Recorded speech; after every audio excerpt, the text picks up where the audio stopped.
Coming up, a 62-year-old Seneca, Missouri woman is charged with first-degree murder and armed criminal action. Jacket weather on our Monday and a little bit of rain before we wrap up 2021. The latest from the Skywatch Weather Center. Also, we'll tell you how one Joplin ministry took to the streets to provide food and gifts for Christmas. The 4 states' most watched news starts now. Good morning and welcome to the KOAM Morning News. It's 5 a.m. I'm Bronte Sorotsky. Pretty nice morning out there, Bronte. Not having to fight any of that wind like we did last week, and we're still the recipients of very mild temperatures. You will be able to see a cold front beginning to move in from the northwest, but the fact that we're still throwing up 60s pre-sunrise in late December, we can't complain about that. Those 60s sitting down south and long of I-44. We've seen as high as 63 in both Miami and Anderson. Joplin sits at an even 60. And then that cold front that we were talking about, top left-hand corner of your screen, look at that big, 17-degree difference when you get out there from Yates Center, where it's starting to turn a little blue compared to down south, where southwest Missouri, northeast Oklahoma is still holding on to a little bit of that green and yellow, indicating the warm temperatures. Now, here's the best part about it. We're not going to get blown over today. The wind right now coming in from the southwest, doing so really 5 to 10 miles per hour. See Independence with a little jump there, but you also see the winds shifting. And so where we get those cooler temperatures, that is a little northwesterly breeze. National perspective, still relatively quiet throughout the Midwest, and all we have is a little cloud cover down to the south. We're going to pick up a little rain here before we wrap up 2021 and transition into 2022. Coming up here in just a little bit, Bronte, we'll take a look at our Tuesday forecast. Monday is going to be mild and mundane. Tuesday is when the action begins to pick up. A 62-year-old Seneca, Missouri woman accused of shooting and killing a man is behind bars. Police say Suzette Anderson killed David Wesley Stotts and tried to stage the crime to look like self-defense. A probable cause statement says a witness told police that Anderson said the victim, Stotts, tried to attack her. The witness says Anderson then told him to stage the incident by putting a rock, a stick, and then a metal rod in the victim's hand. Anderson is charged with first-degree murder and armed criminal action. While many of you may still be rocking around the Christmas tree, some may already be thinking of how to dispose of the big fir tree in the living room. The city of Joplin has you covered. You can drop off Christmas trees at 3 convenient locations: Humphrey Park on Utica Street in the Royal Heights neighborhood, McIndow Park at Glendale Road and Jackson Avenue. If you go there, they ask that you place your trees in the southwest corner of the parking lot. And lastly, the Public Works Center at 1301 West 2nd Street. Of course, you need to remove all your decorations and place them near the sign that says Christmas Tree Drop-Off at one of the above locations. The city will accept the trees through January 31st. A local ministry came together to give back to the Joplin community. The Take It to the Streets ministry did that just at the Route 66 Food Park on West 7th Street in Joplin. They provided food as well as a gift for each person and hygiene products. They also provided some blankets. I decided I wanted to give back to my community. You know what I mean? Because this is where I started. I grew up on these streets. I was homeless on these streets. And I know how it feels, you know what I mean? So we started a ministry called Take It to the Streets, where I go out once a week. I feed the homeless. I sit there, and if they call me or they need something, they need food or they need clothes, showers, anything. Officials are always looking for donations and volunteers. If you're interested, you can reach out to them on Facebook. Rudd, Iowa's tornado siren was badly damaged as a devastating EF1 tornado rolled through the town last week. Now, as Alex Juergens reports, an Oklahoma company wants to donate a new siren to the town. That siren was destroyed during last week's tornado. Ryan Dean and Logan Schultz are with Joe Goddard Enterprises, a company which specializes in sirens and warning detection systems.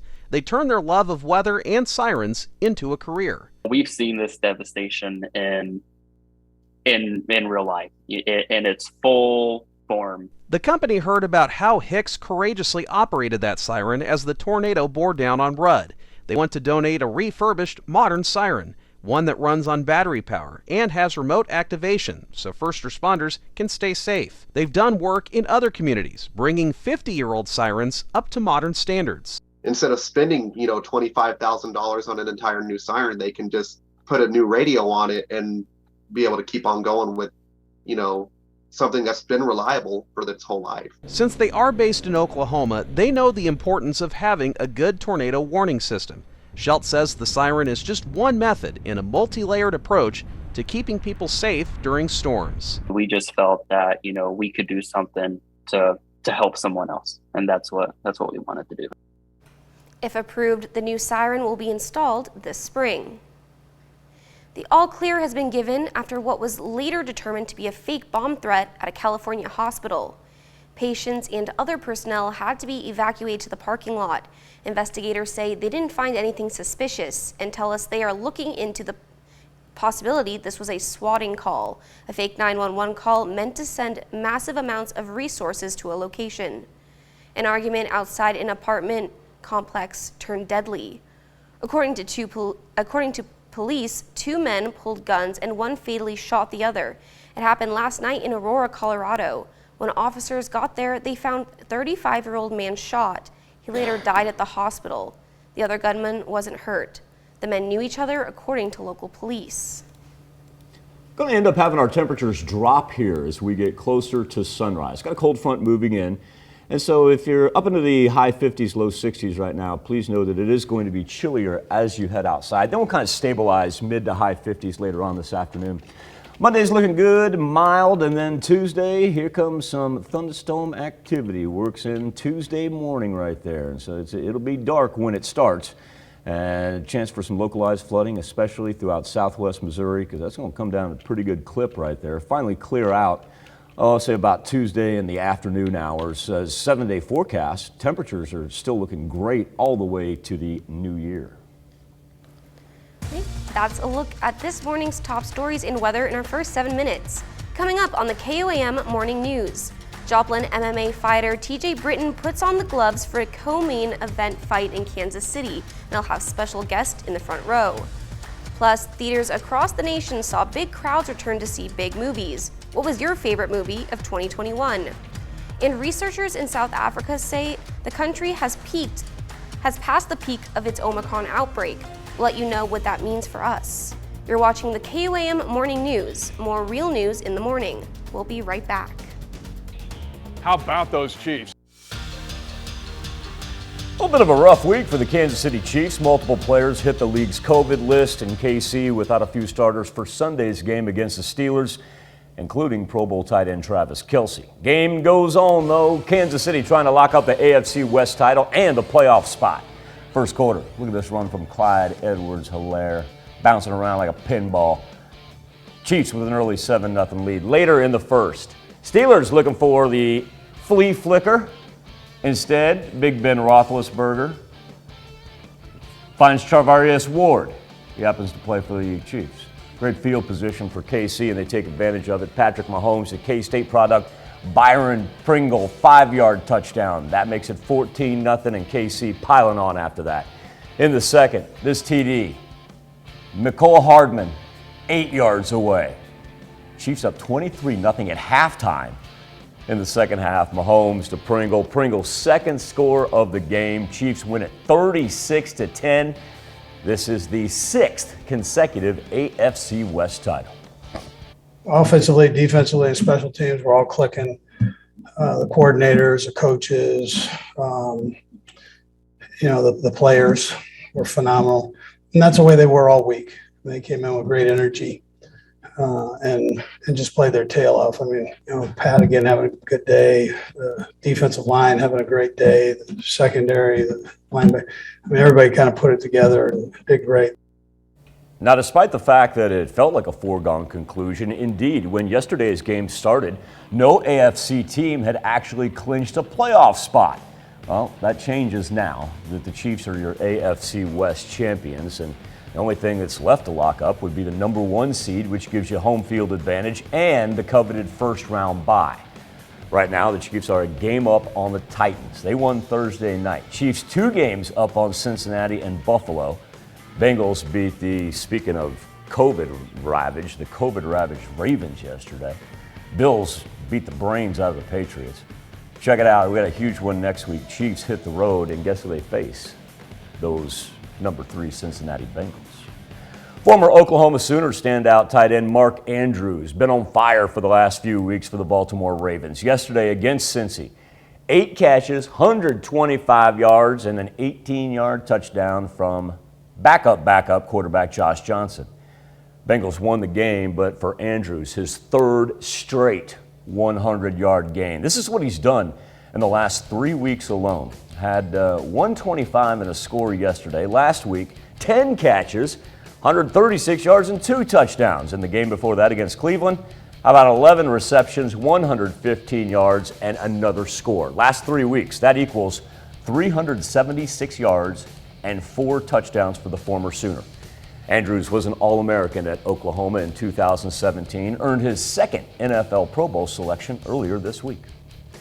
Right in the middle of college football bowl season, we've seen Tulsa and Missouri playing bowl games. We've got a few more regional teams in action over the next week. In 3 days, Andrews' Oklahoma Sooners face Oregon. It's a top 20 battle in the Alamo Bowl, scheduled for Wednesday night. Then on January 1, both Arkansas and Oklahoma State play early bowl games. A few days later on Jan 4, that's when K-State finishes up its season, gets to take on LSU. That'll be the Texas Bowl in Houston. Joplin MMA fighter TJ Britton, big opportunity ahead of him. Britton's going to fight at FAC 12. That's in Kansas City coming up February 6th with UFC President Dana White in attendance. Britton is 7-2 in his pro MMA career, facing Isaac Dolgarain. Dolgarain is 4-0. That fight's going to be the co-main event. Dana White, as we mentioned, is going to be there as part of his show. Dana White looking for a fight. So Britton goes out there in impressive fashion and finishes this thing off. You never know. This could end up on a UFC fight card. Get an opportunity to fight in front of Dana White, UFC is one of the biggest. It is the biggest organization for cage fighting, and so if you're a cage fighter, it's probably on your dream list to do. And so I've been able to fight in front of him on his television show, and for him to personally want to watch it was pretty big accomplishment. So I'm ready to go in and have some fun, show him what I can do. I believe I belong there, and I've always said that. I've had people say that, and so we get the opportunity to see what happens, what shakes out. Catch more of our interview with TJ at KOAMNewsNow.com. Still to come on the KOAM Morning News, police arrest an armed intruder on the grounds of Windsor Castle. Just so happens to be where the Queen spent Christmas. And a check on our 7-day forecast when the KOAM Morning News returns. Nothing says luxury like Lincoln. Just past 5:17, still a great time to roll some weather on the 7s. Hope you had a marvelous, marvelous Christmas weekend as we broke temperature records about here, there, and everywhere. Not only for Christmas Day, but also yesterday as well. We got up to 75 degrees at Joplin Regional Airport. Broke the old record there. Daily Almanac for today, not quite going to get to 70. We've already hit our high. We've got a cold front moving in, so our temperature is actually going to drop here as we approach sunrise. Now, eventually we'll kind of balance and stabilize, so it's not going to be one of those frigid ones by any means. It's still way above average. 60 degrees right now over 7th and Rangeline. Humidity is going to constantly drop. Bronte bringing us that story earlier about the best place to drop off your Christmas tree. And please do drop it off. Let somebody else handle it from there. Don't try to be burning it outside with as low as our humidity will be. There's an idea of the cold front pushing in from the northwest right now. Big difference in temperatures where we got 46 in Yates Center, 47 in Iola. And Grove, Anderson, Miami still hanging on to 63 degrees, so about a 17-degree difference there. And slowly but surely, as the winds begin to shift, everybody down to the south, along and south of I-44, we'll see those temperatures drop as well. Not too blustery, though. That's a nice thing. Jet stream is taking a whole bunch of Gulf moisture, kind of concentrating it down here in the southeastern portion of the United States. It's going to be dry with nothing really pushing in behind the cooler temps. A little cloud cover down to the south, not widespread. Don't have to worry about any rain for today. That will change, though, by the time we get to tomorrow, because we're going to start to throw up some early Tuesday morning thunderstorm activity. And as it rolls through, heaviest rain is going to appear, I'll say, really out to the eastern edge of our highlighted counties. Get on us here pre-sunrise on Tuesday. Localized flooding, probably going to have best shot of it right in there. Not a whole lot of thunder and lightning, but anywhere from half to easily an inch of accumulation as you push off to the east. After that, the temperatures, not too bad at all. Even our overnight lows substantially better than what we'd anticipate closing out a new year with, and daily highs riding in the 50s. Time now to turn our attention to the KOAM News Now Facebook page and our morning Insta poll. In a lot of ways, 2021 seemed to kind of replay 2020, including the entertainment world. Celebrities testing positive for COVID-19, audiences streaming movies instead of going to the theater. But Hollywood did change in 2021, some for better, of course, some for worse. David Daniel looks back at the year in entertainment. 2021 was supposed to be the year movies and audiences returned to theaters, and it was, sort of. No Time to Die, one of the first pandemic-delayed films in early 2020, finally debuted in October 2021, while Black Widow debuted in theaters and streaming. Both were among the year's top-grossing films, but with ticket sales far below pre-pandemic blockbusters. In a survey of pre-pandemic moviegoers, some of those still staying away cited safety and price concerns. Safety on movie sets became a hot topic in October after an accidental shooting on the set of the indie film Rust killed cinematographer Helena Hutchins. As the investigation into the tragedy began, Dwayne Johnson and others declared their intentions to ban real guns from future film sets. I'm extremely fortunate to be able to do what I love for a living. Chloe Zhao became the first woman of color to win the Best Director Oscar for Nomadland, then leaped to the Marvel Cinematic Universe with Eternals. Lin-Manuel Miranda also had a good year. His first Broadway hit, In the Heights, reached theaters. He voiced the title character in Vivo and wrote original songs for that film and for Encanto, and made his feature directorial debut with Tick, Tick, Boom. On the small screen, the South Korean survival drama Squid Game had audiences buzzing, as did Mike Richards, who won the job of hosting Jeopardy, then lost that gig and his executive producer job amid controversies which began over his having been named in multiple discrimination lawsuits at another game show. Richards has said the complaints in the suits do not reflect the reality of who I am or how we worked together. It calls to me. Tony Bennett's family revealed the legendary singer has been living with Alzheimer's disease. He marked his 95th birthday by joining Lady Gaga on stage for what his family said would be his final performances. Love was in the air in 2021 for singers and The Voice judges Gwen Stefani and Blake Shelton, who tied the knot 6 years after meeting on that show. And for Ben Affleck and Jennifer Lopez, who got back together nearly 20 years after Bennifer first set the gossip columns ablaze. I was so excited. And it was a big year for Britney Spears. The singer spoke out for the first time about her court-ordered conservatorship, calling it abusive and declaring, "I just want my life back." In November, a judge terminated the conservatorship, which had lasted for 13 years. And a few weeks later, Spears celebrated her 40th birthday. In Hollywood, I'm David Daniel.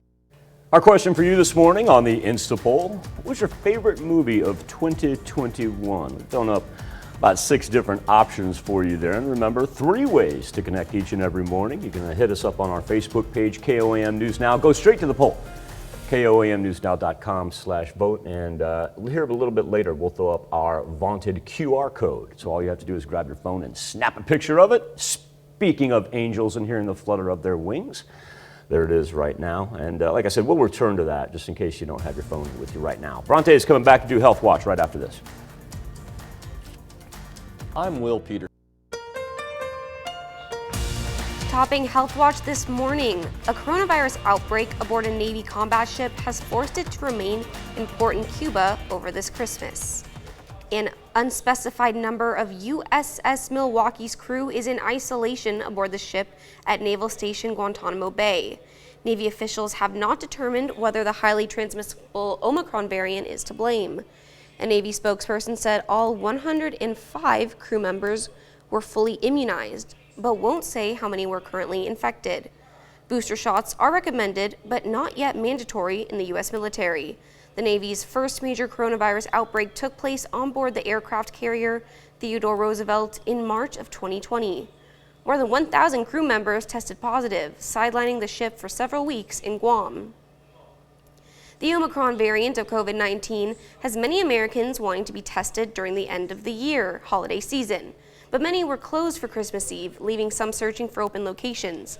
And even when things were tight, United Memorial Medical Center in Houston was among those testing on Friday, and the lines were long. The average wait times reached at least 2 hours, and before noon, the UMMC had to turn people away. Close to 70,000 Americans spent Christmas Eve in the hospital with COVID-19, according to the Department of Health and Human Services.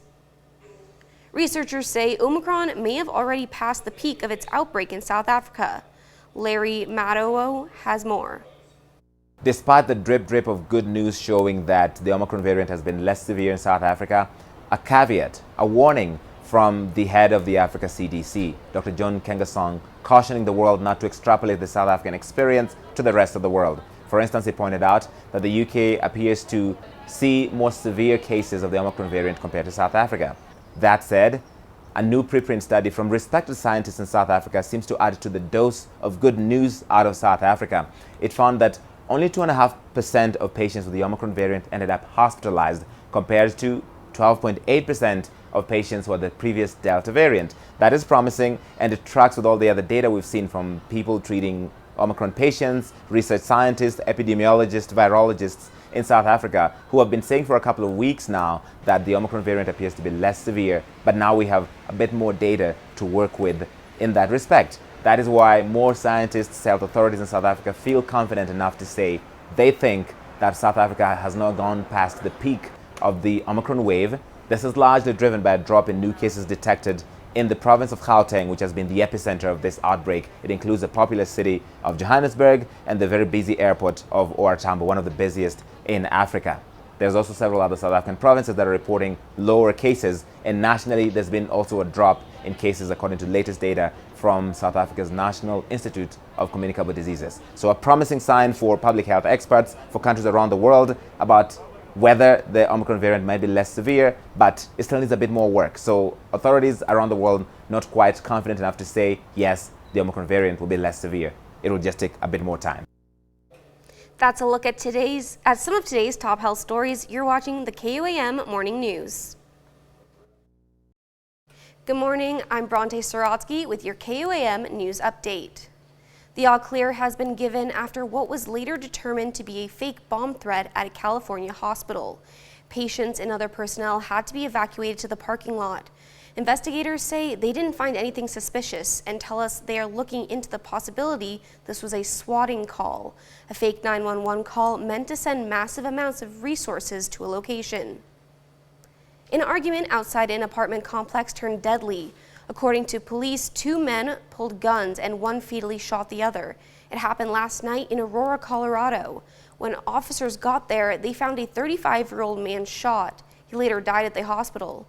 The other gunman wasn't hurt. The men knew each other, according to local police.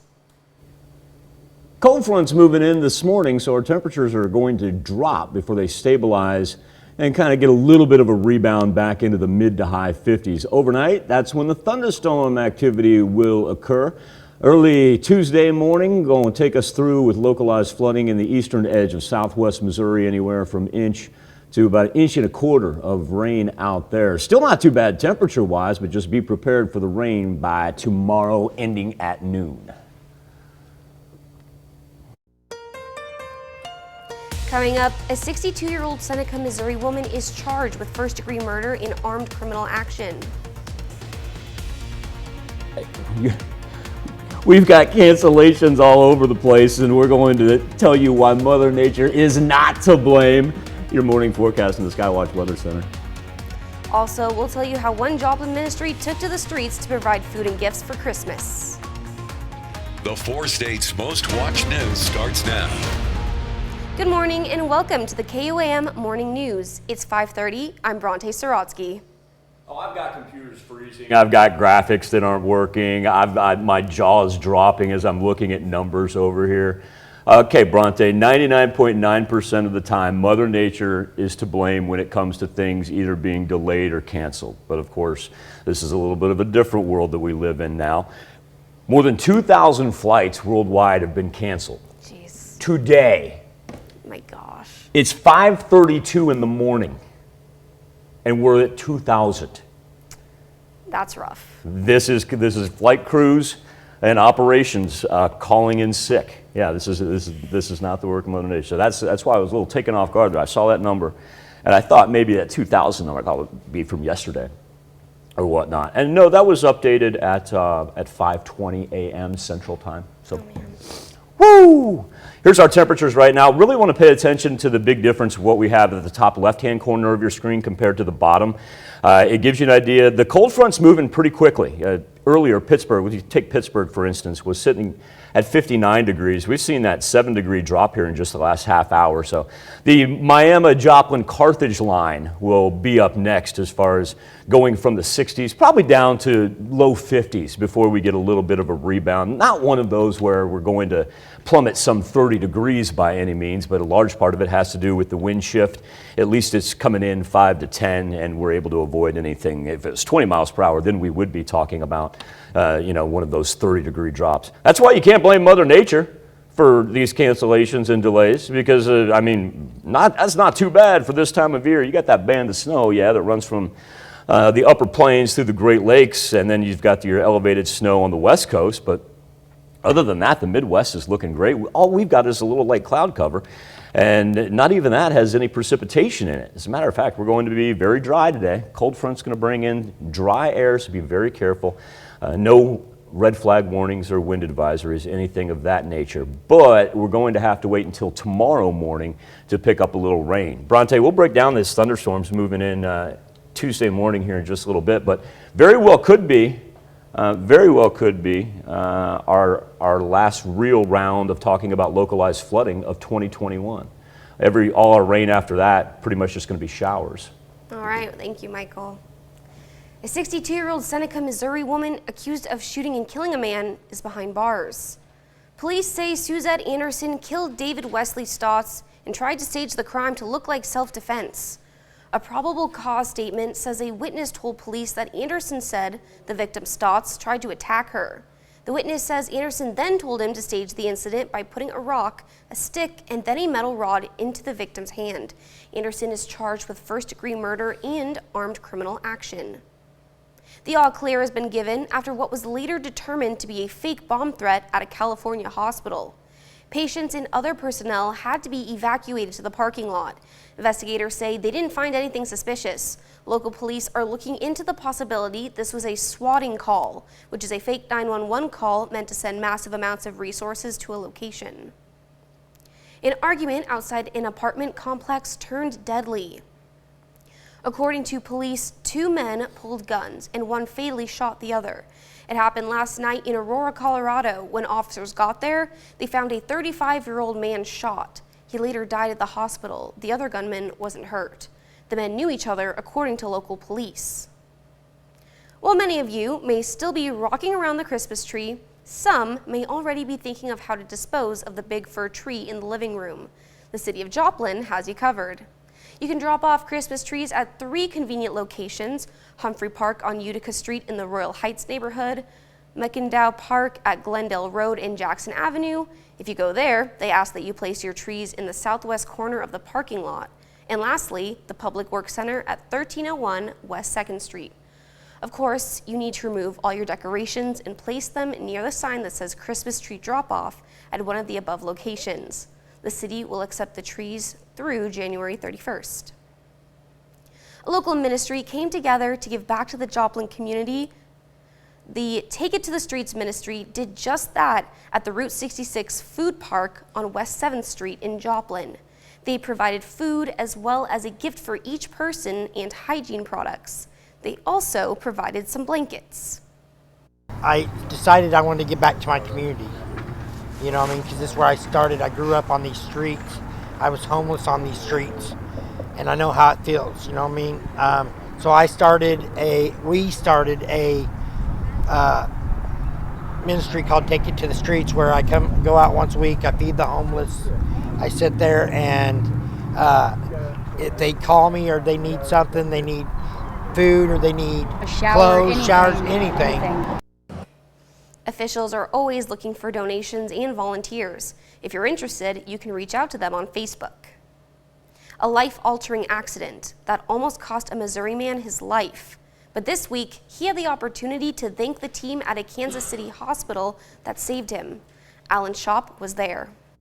He was on his way home from work. On November 2nd of 2020, father of 3 Marcus Smith was in a motorcycle accident. 5:02 is when the accident actually happened. The driver of a dump truck failed to yield and hit Marcus, trapping him under the truck for nearly an hour. My legs were pinned under there. The accident put Marcus in University Health for 99 days, through 20 surgeries, and cost him both his legs. I don't really quit. I never have quit. A lot of hard work, a lot of communication, a lot of talking through a lot. That's incredible! This week, Marcus and Kelsey were back at University Health, showing off his new legs and talking to the doctors and nurses that helped him get walking again. Marcus is just a perfect example of somebody who remained optimistic. I think that is what success looks like. Marcus spends a lot of his time now coaching his son's 5th grade football team. He says it's his family and love for competition that's helped him get through this. I think that's what drives me every day, is the fact that I could have died, but I didn't. His wife says something like this teaches you. Don't sweat the small stuff.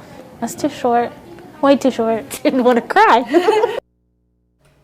Marcus is able to work again. He says someday he'd like to start a nonprofit that helps people cope with amputations.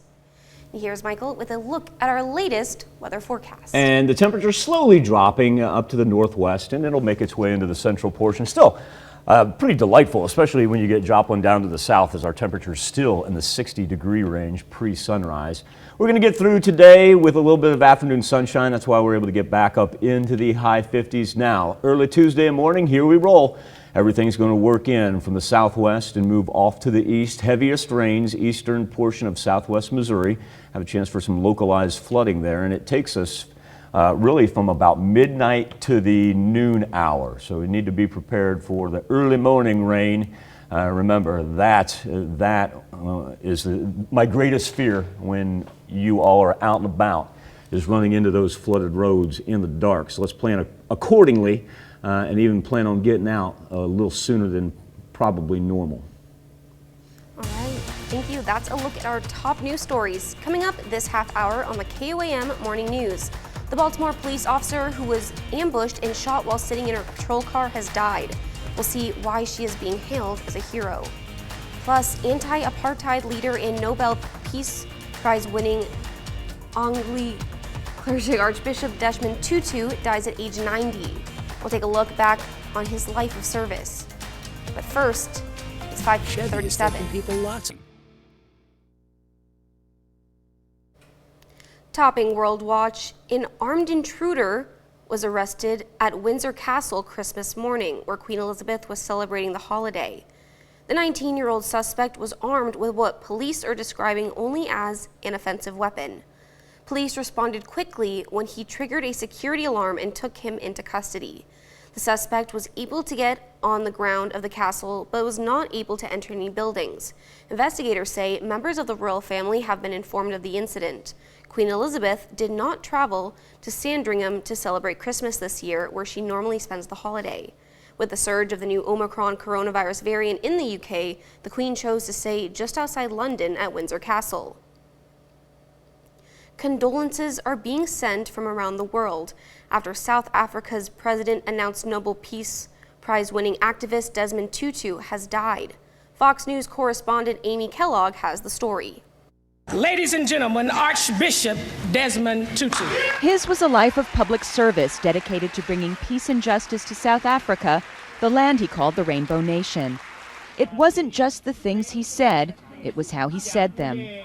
Bishop Desmond Tutu grew up under the system of apartheid, he said, took away people's human dignity and trampled it underfoot. Tutu, born in 1931, wanted to become a doctor, but his parents couldn't afford medical school tuition. Instead, he went into teaching. But in 1957, the South African government announced plans to significantly downgrade the education offered to blacks, and Tutu resigned. Newly married and jobless, he felt the pull of the church at this time of trouble in his country. His mentor was a white priest, Father Trevor Huddleston, who had displayed kindness to the family years earlier when Tutu's father taught at a missionary school. Desmond Tutu became an Anglican priest in South Africa, then continued his studies in England. That's where he said he gained the confidence to openly disagree with white people. Back in South Africa, he rose through the ranks of the Anglican Church, eventually becoming the first black bishop of Johannesburg before becoming Archbishop of Cape Town. Bishop Tutu always preached peaceful resistance to apartheid and was instrumental many times in staving off violent confrontation.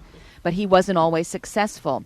Just prior to the bloody Soweto riots in 1976, he warned the government that tension was building to dangerous levels, but his letter was dismissed as an activist ploy.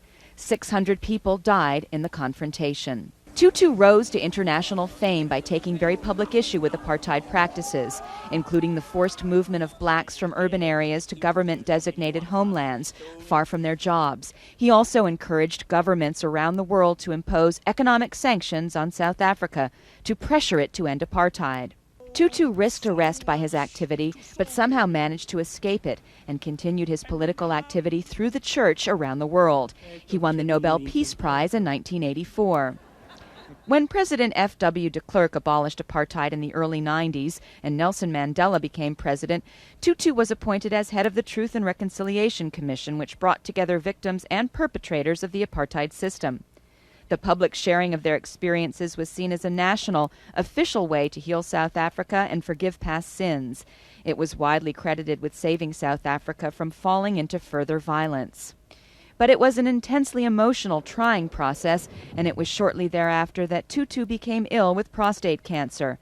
He withdrew for the most part from public life as he battled this disease, but remained until his death a man of immense moral authority the world over. Amy Kellogg, Fox News. That's a look at some of your biggest headlines from around the world. Now let's toss it over to Michael for our Something to Talk About. Thank you, Bronte. This morning on the KOAM News Now Facebook page and our morning Insta poll, beginning our year in review. And this morning, entertainment-wise, asking what was your favorite movie of 2021? We've got about 6 different options for you there to take part in, and 3 ways to connect with us each and every morning. Number 1, via our Facebook page, KOAM News Now.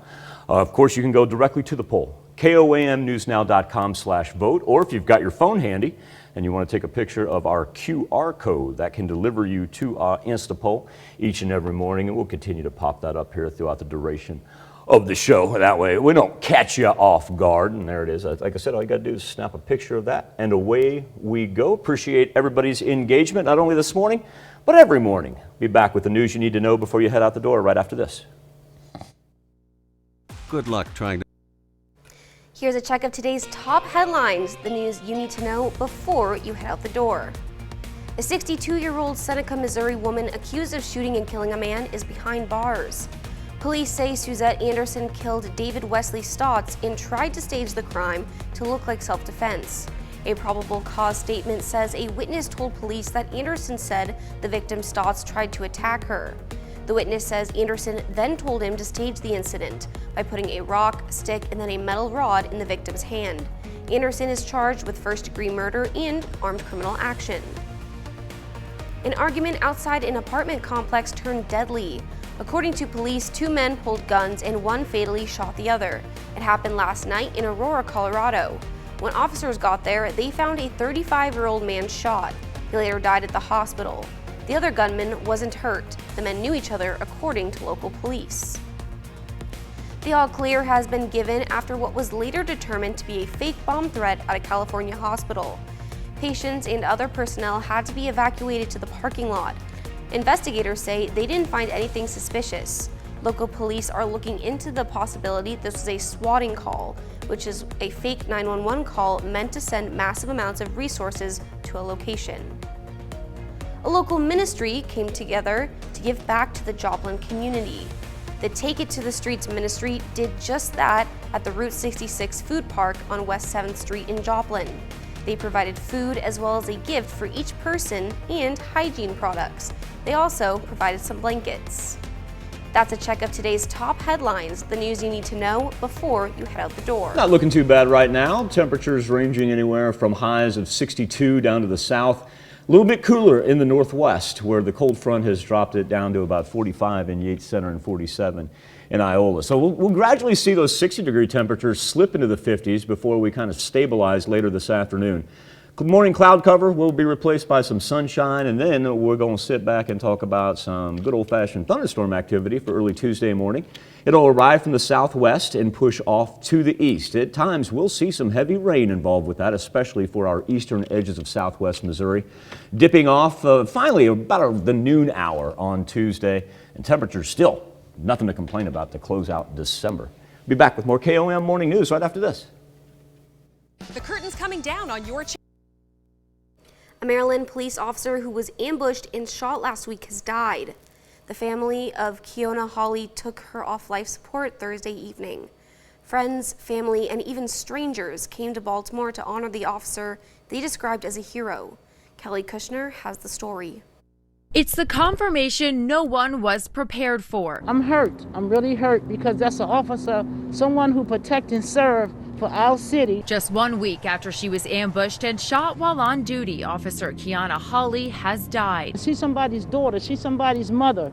You know, she got a couple kids. The Baltimore Police Department said in a statement Thursday evening that Hawley's condition was deteriorating over the last couple of days, and her family made the difficult decision to remove her from life support. She died just a few hours later. It's a sad situation. It's really sad. Hawley was working overnight last Wednesday in Curtis Bay, a shift she volunteered to work when she was shot multiple times in her patrol car. The neighborhood knew her well. She was here 6:30 last night. And she asking me, she says, how you doing, Pop? I said, I'm all right. Condolences poured in following the news. Governor Larry Hogan said, our hearts are broken over the loss of one of our true heroes, while Mayor Brandon Scott thanked Hawley for her service. Earlier this week, friends, colleagues, and even strangers held prayer vigils praying for a miracle, but that miracle never came. She was way more than a police officer. She was a friend. She was family. Hawley was known as the mom of four from the West Side. Her friends say she left a lasting impression on the community she served and the people she worked with. Everybody should be hurt. Everybody worldwide should be hurt. 2 men have been charged with her murder. They are also facing charges for killing another man. We'll have another look at your forecast when we return. The sweet nectar. One thing to point out about this cold front dropping in, temperatures not massively dropping, but still good 15, 17 degree difference from the northwest down to the southeast. But it's a dry air mass. We won't have to worry about any precipitation until we get to tomorrow morning. Even the cloud cover down to the south is eventually going to drop off, and we'll get some sunshine here, and that's what stabilizes our temperatures as we're able to hang in the mid to high 50s later on this afternoon. And then we can talk about the rain that will appear, but really not until early Tuesday morning. It is going to develop, though, before sunrise, so watch the localized flooding, especially on the eastern portion of the 4 states. Our temperatures still way above normal to finish off the year 2021. Back right after this. Coming up, a 62-year-old Seneca, Missouri woman is charged with first-degree murder in armed criminal action. No need for a heavy coat today, but the cold front is beginning to push in from the northwest, and eventually we'll talk about thunderstorm activity, but not until tomorrow morning. We'll have the latest from the Skywatch Weather Center. Also, we'll tell you how one Joplin ministry took to the streets to provide food and gifts for Christmas. The 4 states' most watched news starts now. Good morning and welcome to the KOAM Morning News. It's 6 a.m. I'm Bronte Sorotsky. Bronte, we need a little rain. We are way down for the month. And it's one of those things where I've always marveled at Mother Nature and the way she does this. Our yearly total, not far off from where we'd be historically, but just for the first 26, 27 days of the month of December, we are way down. So eventually, we're going to get some tomorrow. Our big focus of today is going to be the cold front that is now working its way through the northwestern portion of the 4 states. Still very comfortable over 7th and range line, though. I do want to point out that when we started the show, it was sitting at 61.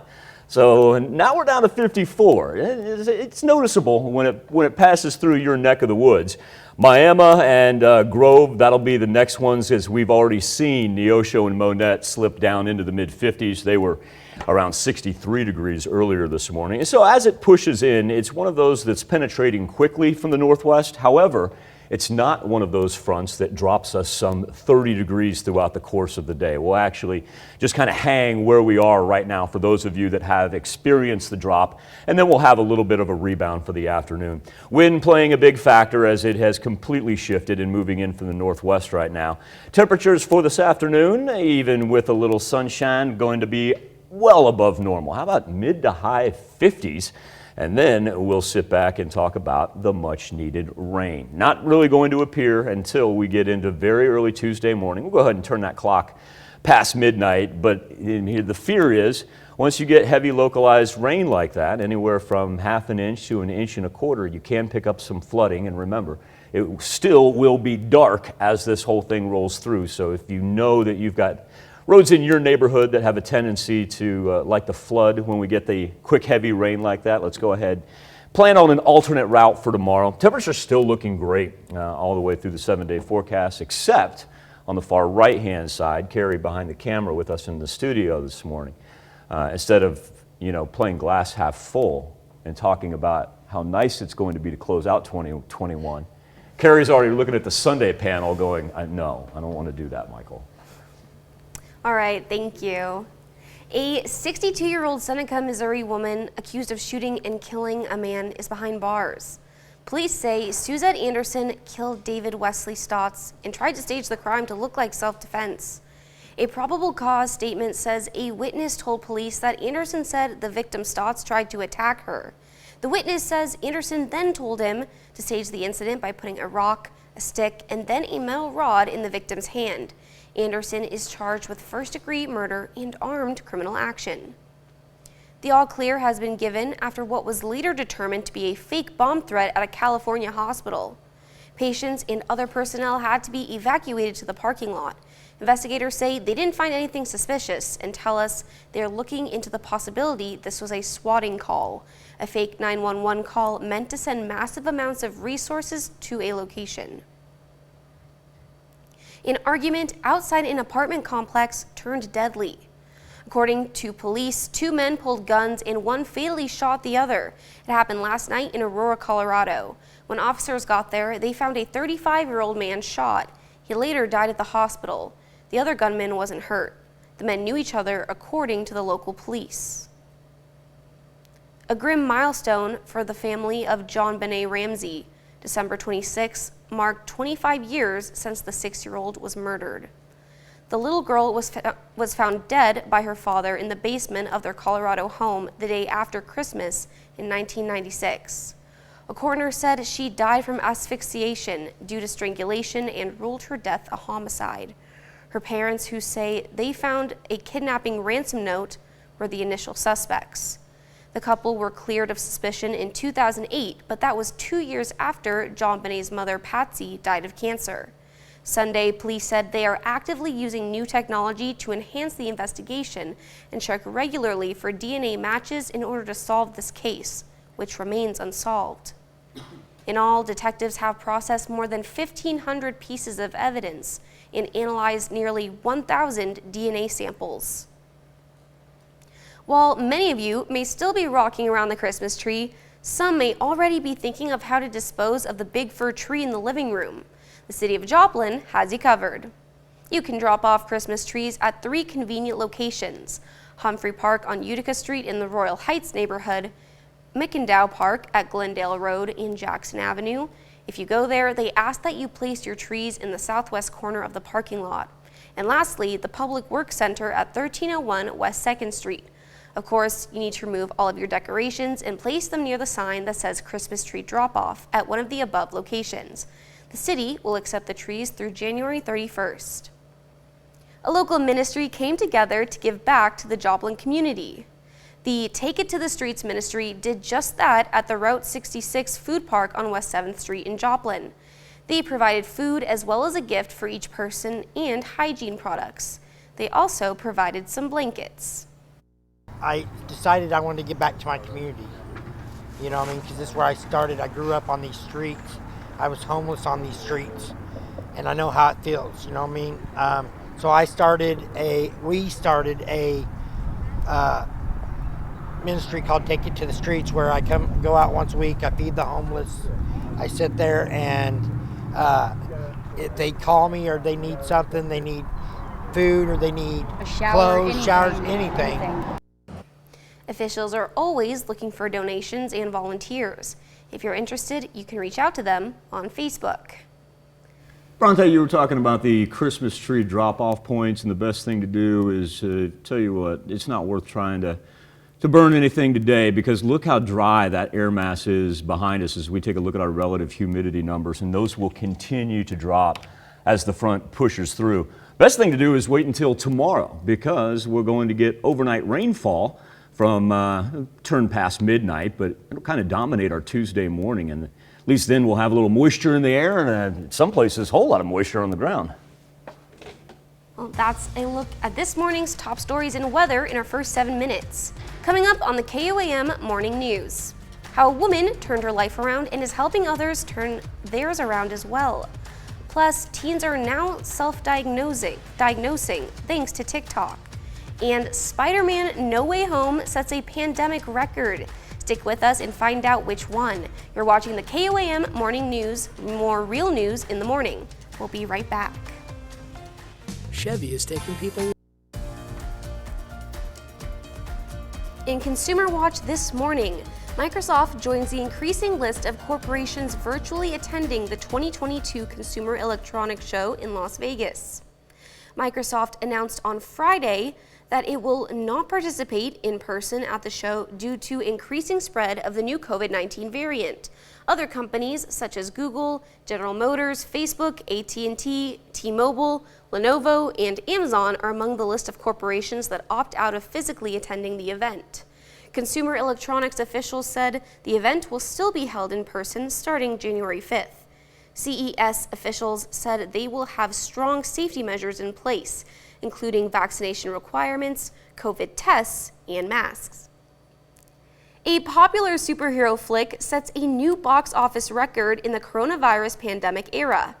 Spider-Man No Way Home finds a way to keep cranking the cash registers and sets a new global box office record for in-theater releases. The latest franchise installment generated more than $1 billion this weekend. No other film has topped $1 billion since 2019's Star Wars: The Rise of Skywalker. Next in line, the Battle of Lake Changjin, which has earned about $905 million in receipts. Stocks closed Christmas Eve with a little holiday cheer.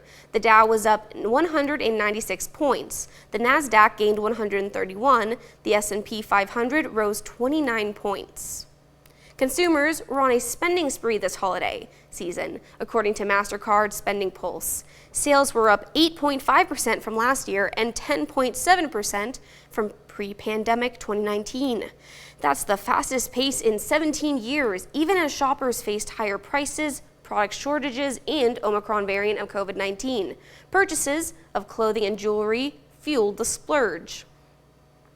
The city of Burlington, Vermont has decided to donate half of all overdue parking fines to a local food pantry through the middle of January.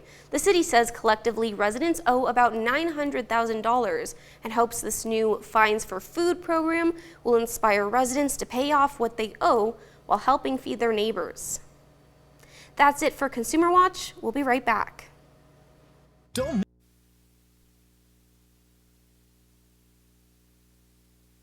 We've been talking about the rain that we need for the month of December. And while our annual total, not far off from where we'd be historically, we're still down about 1.6 inches from what we'd anticipate from the 1st of December up to the 27th. Now, eventually we'll break down our rain totals that are expected for tomorrow. But first, let's talk about the front that's moving through. 54 degrees is where we stand right now in Joplin. So we've seen about a 6-7 degree drop since about the 5 o'clock hour. Cooler temperatures up to the northwest, but not one of those where we just plummet down some 30 degrees. Another big factor of this front moving through is how dry it is. As you can tell, it moved in from the northwest right there. So Bronte's been telling us all morning long about the Christmas tree drop-off sites. Let's take advantage of those. Not worth trying to burn anything outside for today. You can tell from the 24-hour temperature change that the cold front actually just made it about equal up to the northwest from where we started off Sunday. What was a delightful Sunday and record-breaking weekend temperature-wise, and that's why we still have double-digit increases along and south of I-44. Not a whole lot of action going on in the Midwest, not a whole lot in the contiguous 48, as a matter of fact. You have this band of snow from the Canadian border all the way through the Great Lakes right there, and still the atmospheric river causing flooding concerns out on the west coast. But for us, it's just a little light cloud cover down to the south. Everybody else remaining very, very clear and very dry. And so that'll allow our temperatures to stabilize this afternoon, if not have a little bit of a bump up after we start to absorb some sunshine. Overnight, here's where the action gets started as the thunderstorms will roll through, mainly after midnight. They'll work in from the southwest, and we'll see some pretty good bands of rain that'll roll through here after it generates. See the red and the orange. That's the concerning factor, because we'll be looking at anywhere from, say, inch and a half to 2.5 inches in that specific line right there. So that's why we've been talking about the localized flooding concerns in the eastern part of southwest Missouri. Should be done about noon tomorrow, and really our temperature is well above average all the way to the end of the new year. A New York woman with a Midwest name who spent time behind bars has a holiday wish to give the gift of freedom to other women who were also imprisoned and help them find their voice in life. Lauren Green has the story. I was laying in my bunk one night and God woke me up. I will start an organization called the Ladies of Hope Ministries. Topeka Sam says she is on a divine mission of hope that began in prison on federal drug charges. You're almost there, almost there. Sam founded Ladies of Hope Ministry to help formerly incarcerated women do more than just transition back into the world, but to empower them, providing access to education, entrepreneurship, and lifelong sustainability. Hope House in the Bronx provides a safe housing space for women and girls coming out of any system. It's important that people feel, some sense of normalcy, especially coming out of such darkness. In just a few short years, Sam has taken the ministry to national heights with 20 full-time employees, but the journey was rocky. She grew up privileged, the daughter of 2 business owners near the wealthy enclave of the Hamptons on New York's Long Island. I was captain of every team, president of every club. She briefly sold drugs in college, but years after graduating and gainfully employed, a friend got her involved in a drug deal that ended up being a federal sting operation. She pled guilty and was sentenced to 10 years. With good behavior, a humble letter to the judge, and prayer, she was released in less than 4 years. I knew when God expedited that for me in my life that there was a great work that not only I was responsible to do, but that I was anointed to do. Starling Thomas is one of the program's graduates. This program is so revolutionary because it gives the power back to us, the power that was taken from us. Helping to change the stigma of being incarcerated, Sam attracted corporate sponsors like Chanel, the NFL, and now Virgin Orbit. Richard Branson's company is looking to hire as many as 3 women from the program. If somebody has an issue somewhere in their life, it should not define them as a person for the rest of their life. And there's huge potential for them to, frankly, have a great career and grow, and we'll grow along with them. The hope of this season is that a hurting world could find peace and joy. Topeka Sam works to create a bit of heaven on earth for those who need a little more than a helping hand. In New York, Lauren Green, Fox News. We'll be back with more KOAM Morning News and Health Watch right after this. Hey, sports fans, Mark. Topping Health Watch this morning, nearly 50 million Americans get sick every year from something they ate. You don't want that happening from your holiday meal, so CBS's Bradley Blackburn has some new food safety advice to take with you to the kitchen. Getting a holiday meal on the table is a big job. You want it to be delicious and safe. But Consumer Reports' Dr. James Rogers says this is the time of year when more people make food safety mistakes. Make these good food safety practices habits that you continually do, so then when you do come to these more hectic times, you'll remember them. Keep you and your family healthy through the holidays. Yes. That starts in the kitchen, and experts say don't scroll while cooking, but many do it anyway, using their phone as a cookbook, which can lead to cross-contamination. If you then touch some type of digital device, such as your phone or an iPad, you can then contaminate those things. If you do need your phone, you should wash your hands first really well, because the data shows many people think they're better hand washers than they actually are. You need 20 seconds of scrubbing. Many people got the impression that they washed their hands much more than they actually did. Speaking of washing, James says don't wash the turkey or other poultry. It's a habit in many families, but it can splash bacteria around the kitchen. And bacteria can also spread in reusable shopping bags. If you've carried raw meat in them, they may leave germs behind that contaminate food on future grocery runs. So our recommendations are that you wash, if they're cloth bags, you wash them in hot water in your washing machine, possibly every use, depending on what you're bringing home from the grocery store. It's good advice year-round, and especially during the holidays. Bradley Blackburn, CBS News, New York. Other tips: use a food thermometer to make sure foods are cooked thoroughly and get leftovers back in the fridge within 2 hours, and finish them within 3 to 4 days. Researchers from Columbia University and the University of Hong Kong are learning more about the fast-spreading Omicron variant. Their study found the strain is able to evolve quickly and evade immune protection from current vaccines and from previous infection. The study authors say booster shots are likely to improve the body's defense. New research in the Journal of Infection finds young people are less likely to suffer from long COVID than previously thought.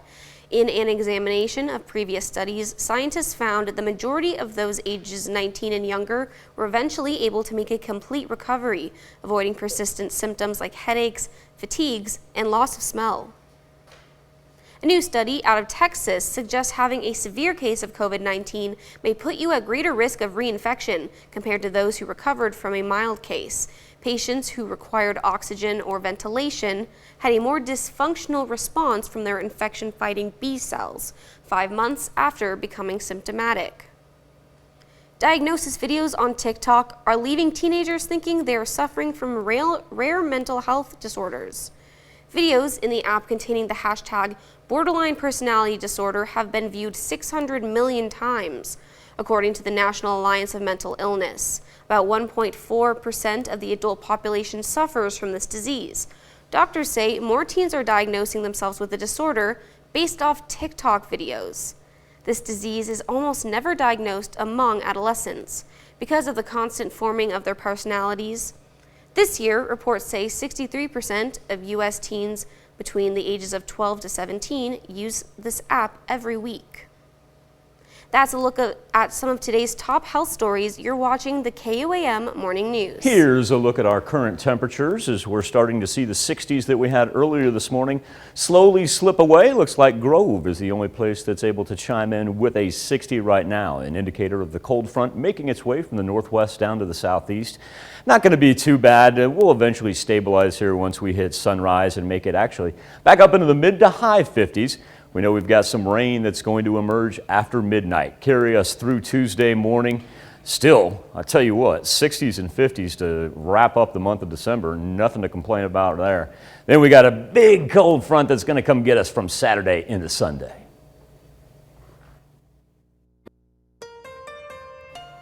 Coming up, a 62-year-old Seneca, Missouri woman is charged with first-degree murder and armed criminal action. No winter coat needed, a jacket will suffice, but by the time we get into Tuesday, we're going to be needing an umbrella as well. We'll have the latest from the Skywatch Weather Center. Also, we'll tell you how one Joplin ministry took to the streets to provide food and gifts for Christmas. The 4 states' most watched news starts now. Good morning and welcome to the KOAM Morning News. It's 6:30. I'm Bronte Sorotsky. Starting to see those temperatures drop just a little bit. Remember at the beginning of the show when we started here at 5 a.m., we had a whole bunch of 60s up there, Bronte. Right. That is no longer the case. Cold front making its presence felt before sunrise here. Joplin sits at, it's still a very cold. I don't want to make it sound like, we're getting the rug pulled out from underneath us and we're going to plummet some 30 degrees. But Joplin was up to 61, 62 earlier, now sitting at 54 as we take a live look over 7th and Rangeline. Temperatures dropping as low as the mid-40s in the far northwest section, and everybody along and south of I-44 still sitting high 50s, and you can't complain about that for the 27th day of the 12th month. We do have Grove hanging on at 60, our lone 60 on the board. Skywatch Storm Tracker, A little cloud cover right there down through northeast Oklahoma, southern southwest Missouri. But this is a dry air mass. It is not going to result in any precipitation. That tune changes after we move the clock past midnight and into early Tuesday morning. Bottom left-hand portion of your screen, in from the southwest, is where the thunderstorm activity will arrive. And you'll notice we'll get some bouts here early Tuesday morning. Well, you throw in the orange and the red, that means it's coming down at a good clip right there. We'll see some localized flooding far eastern part of southwest Missouri. Should be done by about the noon hour, and after that, still can't complain that the fact that it's going to be around 67 tomorrow afternoon. 50s for the middle of the week, and a little light rain there for Wednesday as well. Looking like a great New Year's Eve day, back up into the 60s, closing out 2021 in fine fashion. And then look at that Sunday panel. Guess we're going to open up 2022 with a massive cold front. That's one of those that goes right down when it rolls through. Oh man, gotta get my winter coats out. All right, thanks, Michael. We haven't had to have them for the entire month. It's crazy. I know. A 62-year-old Seneca, Missouri woman accused of shooting and killing a man is behind bars. Police say Suzette Anderson killed David Wesley Stotts and tried to stage the crime to look like self-defense. A probable cause statement says a witness told police that Anderson said the victim Stotts tried to attack her. The witness says Anderson then told him to stage the incident by putting a rock, a stick, and then a metal rod in the victim's hand. Anderson is charged with first-degree murder and armed criminal action. The all clear has been given after what was later determined to be a fake bomb threat at a California hospital. Patients and other personnel had to be evacuated to the parking lot. Investigators say they didn't find anything suspicious. Local police are looking into the possibility this was a swatting call, which is a fake 911 call meant to send massive amounts of resources to a location. An argument outside an apartment complex turned deadly. According to police, 2 men pulled guns and one fatally shot the other. It happened last night in Aurora, Colorado.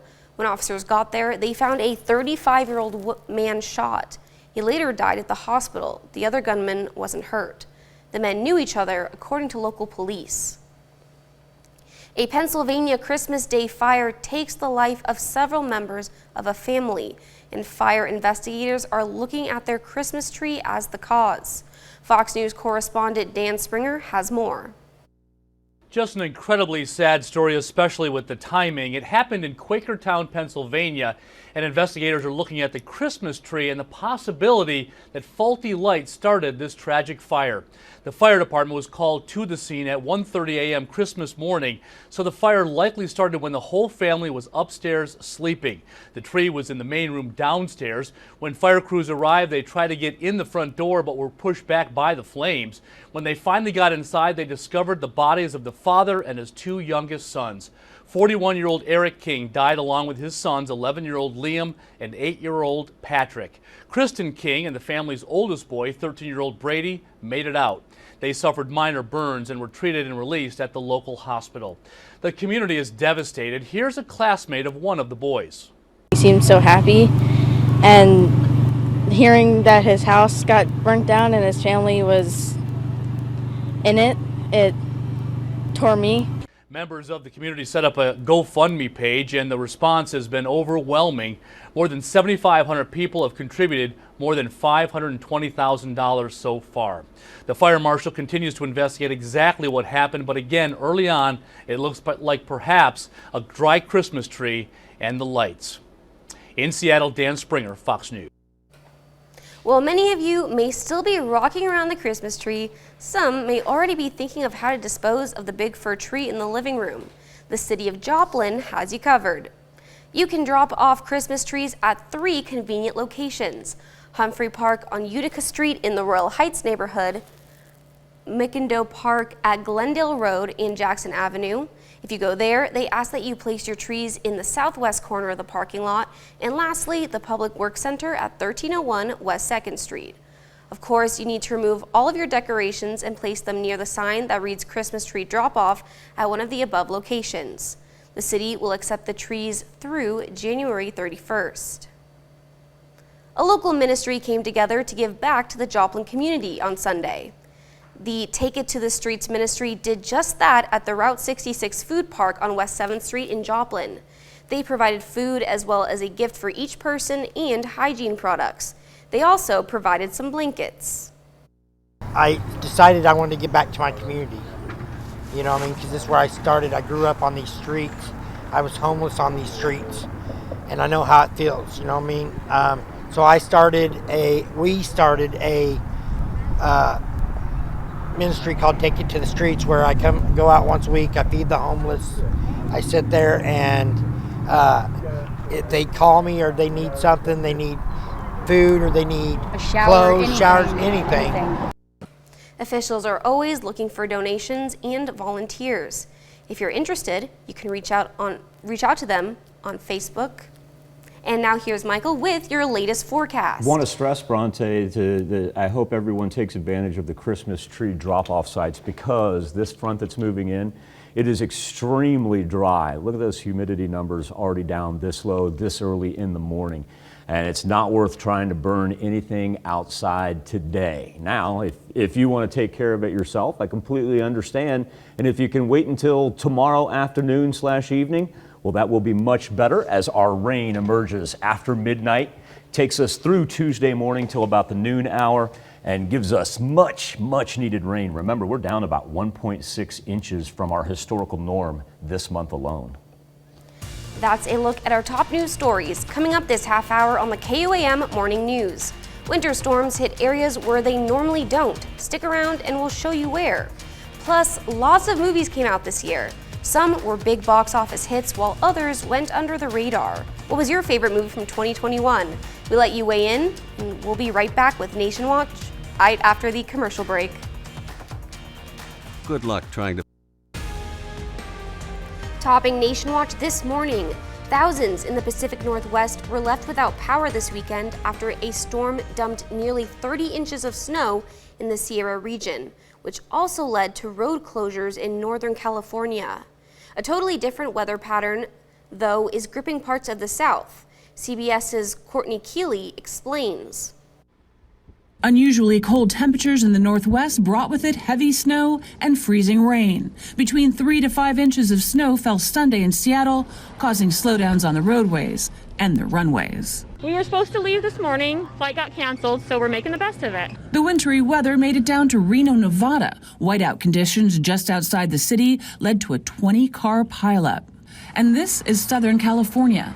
Snow in the town of Wrightwood, for some, a brand new experience. We came out here to enjoy some snow. It's actually their first time being in the snow. Other parts of the South, though, are experiencing weather extremes on the other end of the spectrum.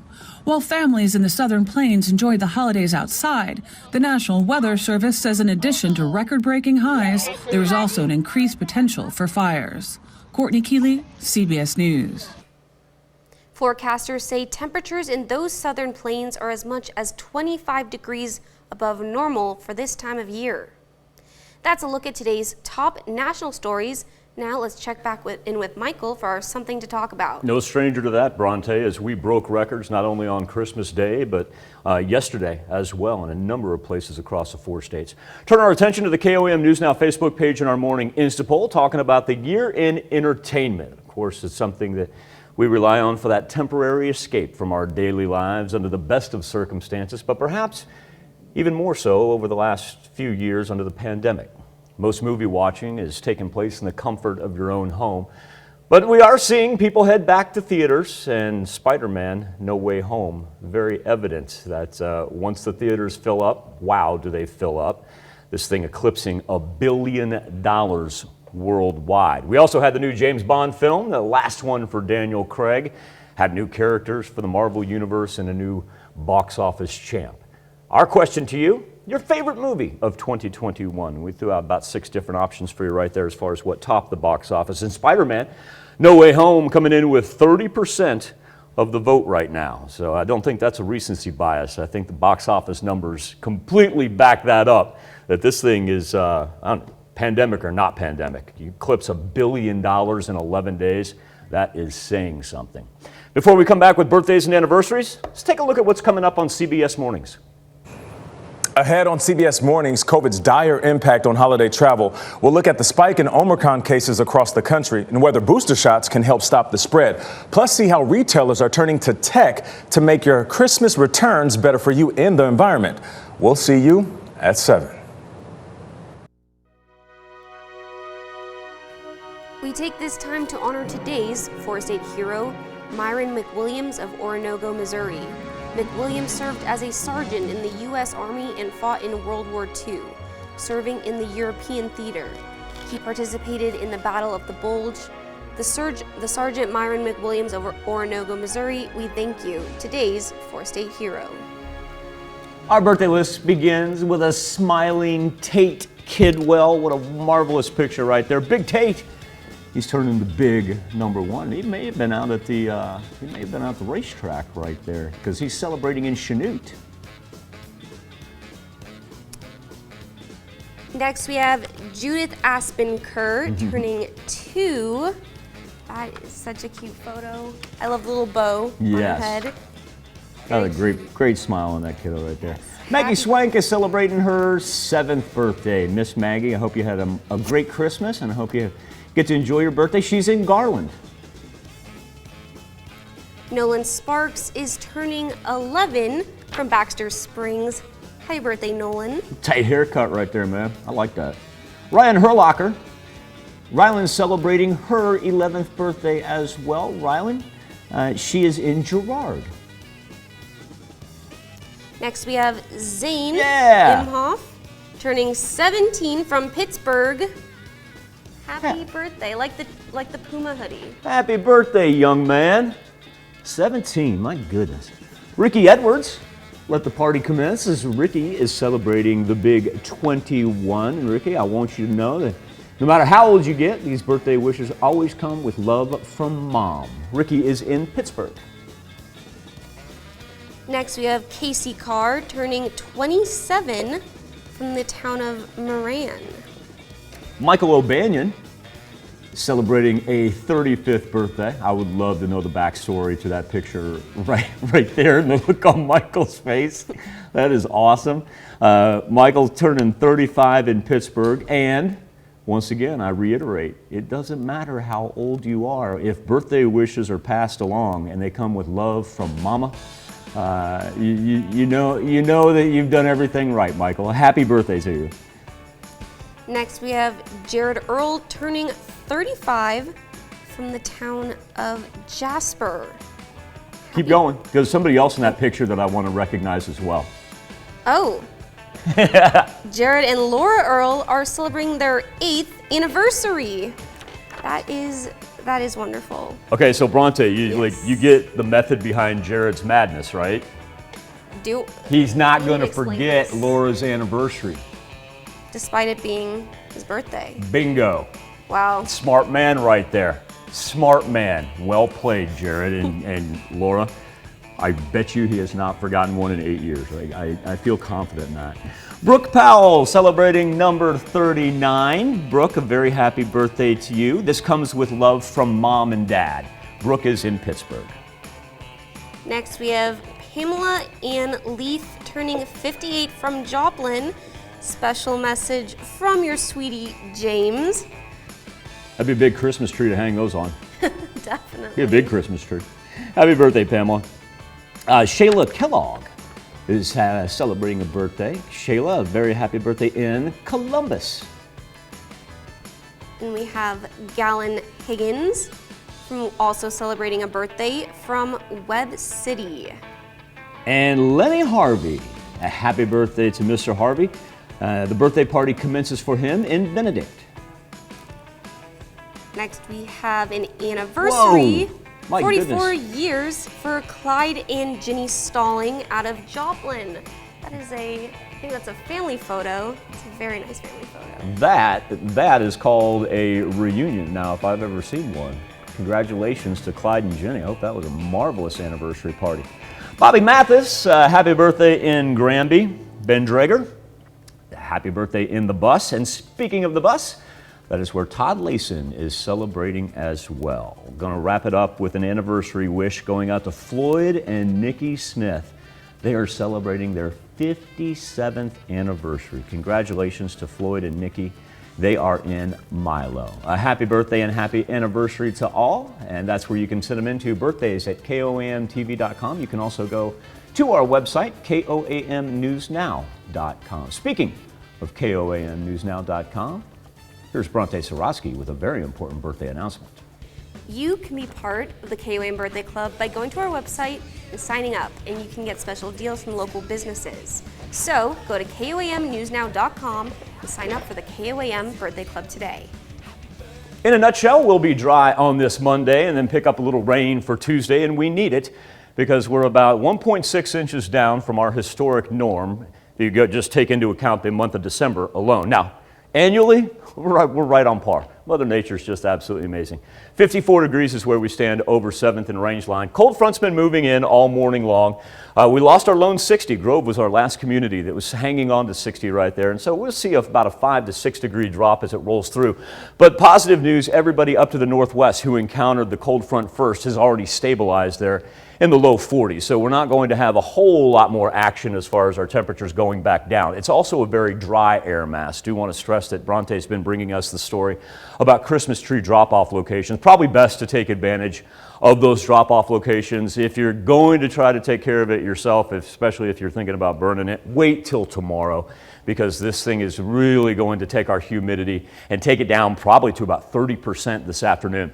We get some afternoon sunshine and make it back up into the mid, if not high 50s, and then we can talk about our rain that develops late tonight into very early tomorrow morning. We'll be good until we turn the clock to midnight, but then when you see the cloud cover develop, rain moves in from southwest, kind of pushes off to the northeast, if not due east right here, and we'll see some pockets of some very heavy rain that roll through as well. Should be done with it by about the noon hour, but when we talk about our accumulations, this is why we got a chance to see a little localized flooding with that band. That's where we saw the orange and the red right there, particularly on this eastern part of southwest Missouri is where I want everybody to be apprised of that situation, because our heaviest rain is going to develop when it's still dark outside, pre-sunrise. But really, I mean, even these temperatures that drop down into the 50s and that overnight low right there, that's on par for where we should be this time of year. So once again, our daily highs abnormal, and I mean that in an abnormally warm way, to finish off the new year, or finish off this year and get ready for the new year. And now, speaking of the new year, look on the far right-hand side. Ooh, all right, there's the big cold front for 2022. We'll be back, wrap up this edition of the KOAM Morning News right after this.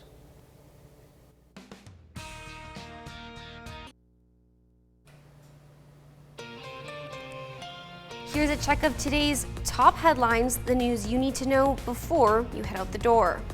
A 62-year-old Seneca, Missouri woman accused of shooting and killing a man is behind bars. Police say Suzette Anderson killed David Wesley Stotts and tried to stage the crime to look like self-defense. A probable cause statement says a witness told police that Anderson said the victim Stotts tried to attack her. The witness says Anderson then told him to stage the incident by putting a rock, a stick, and then a metal rod in the victim's hand. Anderson is charged with first-degree murder and armed criminal action. An argument outside an apartment complex turned deadly. According to police, 2 men pulled guns and one fatally shot the other. It happened last night in Aurora, Colorado. When officers got there, they found a 35-year-old man shot. He later died at the hospital. The other gunman wasn't hurt. The men knew each other, according to local police. The all clear has been given after what was later determined to be a fake bomb threat at a California hospital. Patients and other personnel had to be evacuated to the parking lot. Investigators say they didn't find anything suspicious. Local police are looking into the possibility this was a swatting call, which is a fake 911 call meant to send massive amounts of resources to a location. A local ministry came together to give back to the Joplin community. The Take It to the Streets ministry did just that at the Route 66 food park on West 7th Street in Joplin. They provided food as well as a gift for each person and hygiene products. They also provided some blankets. That's a check of today's top headlines, the news you need to know before you head out the door. Now remember, when you do head out the door, the cold front's still in the process of dropping our temperatures down several more degrees before we stabilize in the mid high 50s. That's 60 up there. Probably a thing of the past here because it was an abnormally warm morning. Then after midnight, beginning Tuesday morning, we get rain that rolls in, and look for localized flooding, especially for our eastern 4-state counties. Coming up today at noon, we're making macaroni and cheese soup in the Mr. Food Test Kitchen. I was like, mac and cheese is always good, but then you threw the soup part in there. That threw me for a loop there. I didn't realize that. Same. Ahead on CBS Mornings, we're going to hear about important trends that will influence tech in the new year to come, as well as some of the big ticket tech devices that will shape our world of 2022. Or you can switch on over to with us on Fox 14, where your only local morning news continues. All right, this morning I'd say we talk about a risky surgery. It's got a successful outcome. You want to flip on over with us there. Also, too, a great story I meant to bring up earlier. A woman reunited with her dog just in time for the holidays. Wow. Yeah. Plus, an officer killed in ambush is honored as a hero. All right, stick with us once again. Bronte and I are going to transition on over to Fox 14. Want to thank you all for joining us here this morning. Hope you had a marvelous, marvelous holiday.